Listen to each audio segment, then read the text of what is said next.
नमस्कार. मनाच्या श्लोकाचा आजचा 37वा श्लोक. श्लोक 37. सदा चक्रवाकासी मार्तंड जैसा, उडी घालितो संकटी स्वामी तैसा, हरिभक्तीचा घाव गाजे निशाणी, नुपेक्षी कदा रामदासाभिमानी.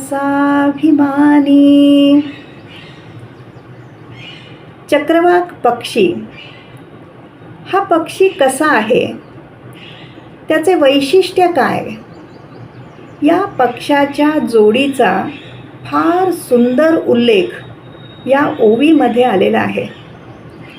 चक्रवाक हा नारिंगी तपकिरी रंगाचा सुंदर असा एक बदक जातीय पक्षी आहे. त्याच्या डोक्याचा आणि मानेचा रंग अंगापेक्षा फिकट असतो. पंखांच्या कडा काळ्या रंगाच्या असतात. त्याला चकवा किंवा ब्राह्मणी बदक असेही म्हणतात. चक्रवाक पक्षी हा उत्तम पोहणारा आहे. मात्र नदी किंवा तलावाच्या काठी हे जोडीने फिरताना दिसतात. गाढ आणि एकनिष्ठ प्रेम यासाठी हा पक्षी प्रसिद्ध आहे. जलाशयाच्या कडेला असलेल्या बिळांमध्ये, मातीच्या ढिगाऱ्यावरती किंवा कपाऱ्यांमध्ये यांचे घरटे असते. हा अत्यंत हुशार आणि जागरूक पक्षी आहे. रात्रीच्या वेळी अन्न मिळवण्यासाठी तो बाहेर पडतो. हा काळ नर मादी यांच्या वियोगाचा काळ आहे.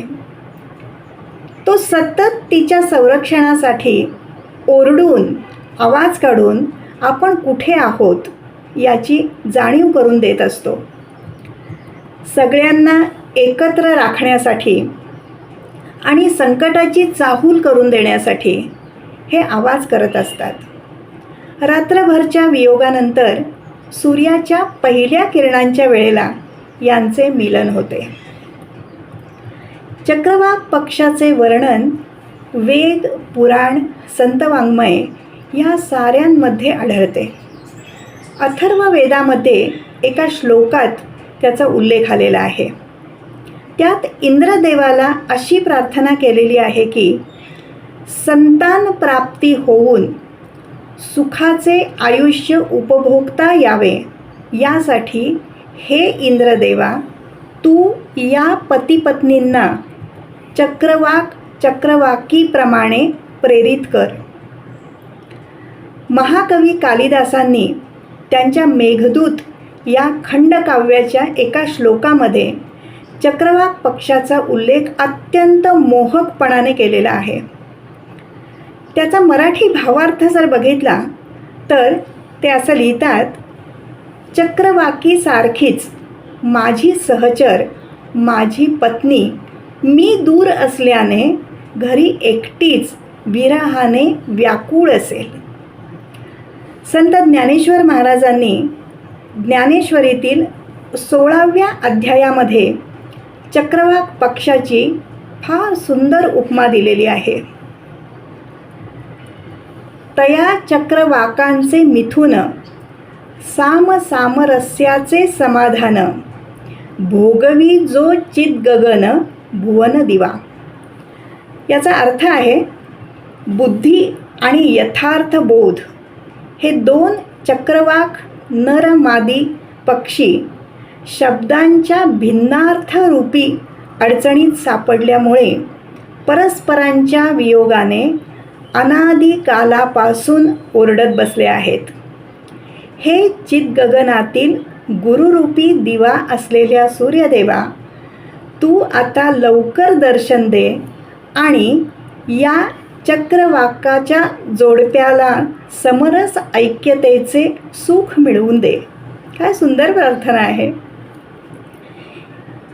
या पक्षाच्या जोडीची उपमा देत समर्थ रामदास स्वामी म्हणतात, मिलनासाठी उत्कट असलेले चक्रवाकी नर मादी पक्षी जशी सूर्यदेवाची उतावीळपणे वाट पाहत असतात आणि त्यांच्या अशा या भावस्थितीमध्ये सूर्यदेव जसा त्यांना धावून आल्यासारखा वाटतो, तसाच संकटसमयी आपला ईश्वर आपल्यासाठी धावून येत असतो. यासाठी हरिभक्ती ही अत्यंत आवश्यक आहे. हरिनामाचे सतत स्मरण ठेवल्यामुळे किंवा सतत त्याचा गजर करण्यामुळे त्याच्यापर्यंत आपली प्रार्थना सहज पोहोचते. रामाचे त्याच्या भक्तांकडे लक्ष असते. त्याला त्याचे भक्त हे अत्यंत प्रिय आहेत.